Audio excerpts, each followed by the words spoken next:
नमस्कार किसान साथियों। अप्रैल का महीना खत्म हो गया है और मई का महीना स्टार्ट होने वाला है। और बहुत से किसान भाई अपने खेत को खाली छोड़ के रखे हैं। तो आज के इस वीडियो में मैं आपको बताने वाला हूं कि आपके जो खेत खाली पड़े हैं उनको आप कैसे ताकतवर बना सकते हैं। जो आपके खेत बंजर होने की कगार पर जा रहे हैं उनको हम कैसे सुधार कर सकते हैं, मृदा हम सुधार कैसे कर सकते हैं, जिससे कि हमारी फसलों में जो लागत आ रही है और आज हम देख रहे हैं कि हमें बहुत ज़्यादा समस्याओं का सामना अपने खेतों में करना पड़ रहा है, अपनी फसलों में आ रही है। जैसे कि खेती करते समय बहुत सी परेशानी आ रही हैं, खाद नहीं मिल रहा है, दवा समय पे नहीं मिल रही है और लागत ज़्यादा आ रही है, हमारा उत्पादन कम हो रहा है, रेट नहीं मिल रहा है। तो यह सारी समस्याओं को देखते हुए आज के इस वीडियो में मैं आपको कुछ ऐसे ज़रूरी टिप्स बताने वाला हूं, ज़रूरी काम बताने वाला हूं, जिनको यदि आप कर लेंगे तो यह सारी समस्याओं का हल भी आपको मिल जाएगा और आपकी खेत की मिट्टी जो बंजर होने की कगार पर जा रही है उसको भी हम ठीक कर सकते हैं और हम अपनी फसलों में उत्पादन को बढ़ा सकते हैं, लागत को कम कर सकते हैं। तो आपको वीडियो को पूरा देखना है और किसान साथियों लाइक करना है, अधिक से अधिक किसान साथियों तक शेयर करना है। और यदि अभी तक आपने चैनल को सब्सक्राइब नहीं किया तो भैया चैनल सब्सक्राइब कर घंटी वाले आइकन को जरूर दबाएं, जिससे कि आने वाले वीडियो का नोटिफिकेशन आपको मिले और आप उसका लाभ ले सकें। मैं हूं निखिल रजक, स्वागत करता हूं आपका आपके पसंदीदा और विश्वसनीय यूट्यूब चैनल खेत किसान और गाँव में। तो किसान साथियों आपको पता है कि मैं पिछले कई सालों से प्राकृतिक खेती कर रहा हूं और अलग अलग मेथड का उपयोग कर रहा हूं, अलग अलग पद्धतियों को सीख रहा हूं और कैसे हम अपने खेतों को स्वस्थ बना सकते हैं। तो यह सारी जानकारी मैं अपने खेतों पर कर रहा हूं और यही सारी जानकारी आपको दे रहा हूं। तो जब मैं ले रहा हूं तभी मैं आपको दे पा रहा हूं, जब मैं प्रैक्टिकल कर रहा हूं तभी मैं आपको बता पा रहा हूं। तो आज के इस वीडियो में मैं आपको कुछ जरूरी बातें बताने वाला हूं, जिनको आप यदि अपने खेत में इस समय करेंगे, अभी गर्मी का समय चल रहा है और यह समय बहुत ही इम्पोर्टेंट है। यदि आप अपने खेत को इस समय सही तरीके से यूज करेंगे तो आने वाले समय में आपको उस खेत से अधिक उत्पादन मिलेगा, फसलों में समस्याएं कम आएंगी और हमारी खेत की मिट्टी का सुधार भी होगा। तो वह कैसे होगा, कैसे हमें क्या करना है?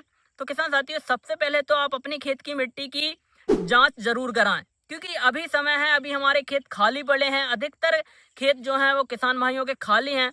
अधिकतर किसान साथी जायद में मूंग की फसल नहीं लगाते हैं, तो उन किसान भाइयों के लिए यह सही समय है, वो अपनी खेत की मिट्टी की जांच जरूर कराएं, ताकि हमारी खेत की मिट्टी में क्या है वो हमें पता चले कि हमारी खेत की मिट्टी में कितना नाइट्रोजन है, कितना फास्फोरस है, कितना पोटेशियम है, हमारी खेत की मिट्टी में ओसी मतलब कि ऑर्गेनिक कार्बन कितना है, पीएच कितना है हमारी खेत की मिट्टी का, इलेक्ट्रिक कनेक्टिविटी ईसी क्या है हमारी खेत की मिट्टी का। तो यह सारी जानकारी हमें पता चले तभी हम अपनी खेत की मिट्टी को सुधार कर पाएंगे, तभी हम अपनी फसलों की लागत कम कर पाएंगे, तभी हम अपनी फसलों से उत्पादन ले पाएंगे। क्योंकि आज हम क्या कर रहे हैं, आज हम अपने खेतों में अत्यधिक खाद उर्वरक का प्रयोग कर रहे हैं, जो आवश्यकता नहीं है। अनावश्यक रूप से हम खाद डाल रहे हैं, अनावश्यक रूप से हम स्प्रे कर रहे हैं। अभी मूंग की फसल किसान भाई लगाए हुए हैं, तो मूंग की फसल में भी अत्यधिक मात्रा में हम स्प्रे करते हैं। तो उसका कारण है कि कहीं ना कहीं हमने अपनी खेत की मिट्टी की संरचना को गड़बड़ किया है, हमारी खेत की मिट्टी की जांच नहीं कराई हमने, अत्यधिक मात्रा में हमने ये सारी चीज़ें डाल दी, जो कि आज हमें इन सारी चीज़ों का सामना करना पड़ रहा है और हमारे सामने ये सारी मुसीबतें खड़ी हो रही हैं। क्योंकि इल्ली हमारी फसल में आएगी तो हमें स्प्रे करना पड़ेगा। तो ऐसी हम व्यवस्था बनाएं ताकि हमारी फसल में इल्ली का जो अटैक है वो नॉर्मल हो, परसेंटेज कम हो और हमें कम स्प्रे में ही हमारा जो रिजल्ट है वो मिल जाए। तो किसान साथी इसके लिए हमें क्या करना है, सबसे पहले तो हमें मिट्टी की जांच कराना है। आप अभी समय है, अपने खेतों की मिट्टी की जांच जरूर कराएं। मिट्टी की जांच कराएंगे तो आपको पता चल जाएगा और फिर उस हिसाब से हम अपने खेतों में खाद उर्वरक का प्रयोग करेंगे।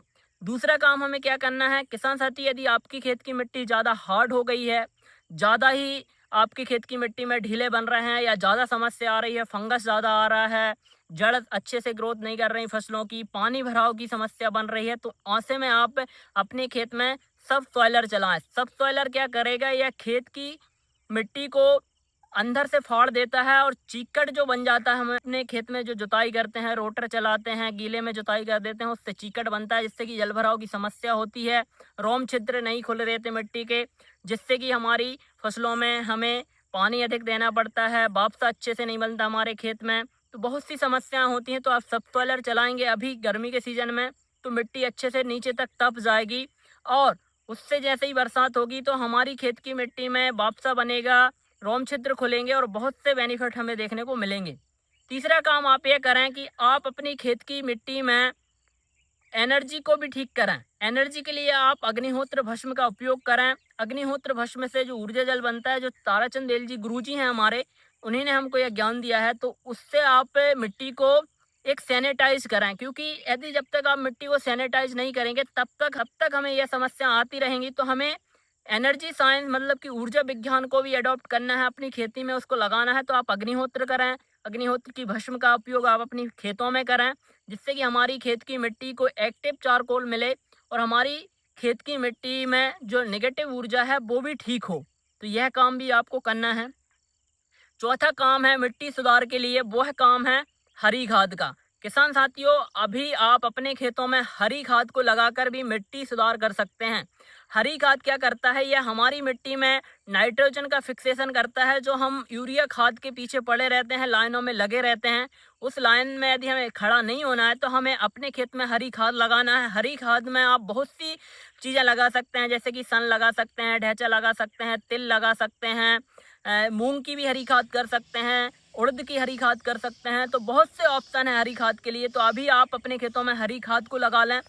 हरी खाद जब 45 दिन की हो जाए तो उसको आप अपने खेत में मिला दें।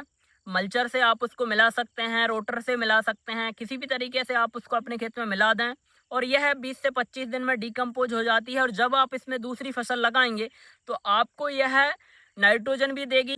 ढैंचा 100 से 150 केजी तक नाइट्रोजन फिक्स करता है। सन भी इसी तरीके से फिक्सेशन करता है नाइट्रोजन का। नाइट्रोजन के साथ साथ ये हमारी खेत की मिट्टी में ओसी मतलब जीवांश कार्बन, ऑर्गेनिक कार्बन को बढ़ाते हैं, क्योंकि इनमें ऑर्गेनिक मैटर रहता है और यह हमारी खेत की मिट्टी में ऑर्गेनिक कार्बन को बढ़ाते हैं। जब ऑर्गेनिक कार्बन बढ़ता है तो नाइट्रोजन का फिक्सेशन होता है, क्योंकि CN रेशियो होता है। कार्बन जहाँ रहेगा वहाँ नाइट्रोजन रहेगा और नाइट्रोजन कार्बन जहाँ जिस मिट्टी में रहेंगे वहाँ पर वापसा अच्छे से बनेगा, माइक्रोब्स अच्छे से बढ़ेंगे, माइक्रोबल एक्टिविटी जो है वो अच्छी देखने को मिलेगी। मित्र फंगस वायरस जो हम कहते हैं, मित्र कीट जो कहते हैं, वो वहीं निवास करते हैं जहाँ पर उनके प्रति अनुकूल उन्हें निवास मिलता है, घर मिलता है। तो हमें ऐसी मिट्टी बनाना है जिसमें ऑक्सीजन अच्छा हो, कार्बन अच्छा हो, तभी हमें अपने खेतों में, अपनी मिट्टी में इन माइक्रोब्स को देंगे तो हमें बहुत से बेनिफिट देखने को मिलेंगे। तो यह 4 काम है। 5वां काम आपको क्या करना है किसान साथियों, आपको अपने घर पर कुछ कंपोस्ट खाद तैयार करना है। आप कंपोस्ट खाद तैयार कर लें। कुछ आपको फार्मूले बनाकर रखना है, जैसे कि आप सजीव जल बना सकते हैं, उसको आप हरी खाद जब कर रहे हैं उसमें चला दें। आप कुछ जैव रसायन बायो एंजाइम होते हैं उनको बनाएं, उनकी डिटेल्स वीडियो हमारे चैनल पर है, कैसे उनको बनाते हैं वह देखें। उसकी लिंक मैं डिस्क्रिप्शन में दे देता हूं, तो आप वहां से देख लें। अभी जैसे कि बैसाख का महीना चल रहा है, गर्मी का सीजन है, तो इस समय हमें बील मिल जाते हैं और बील का बहुत शानदार जैव रसायन बनता है, तो आप उसको बना लें।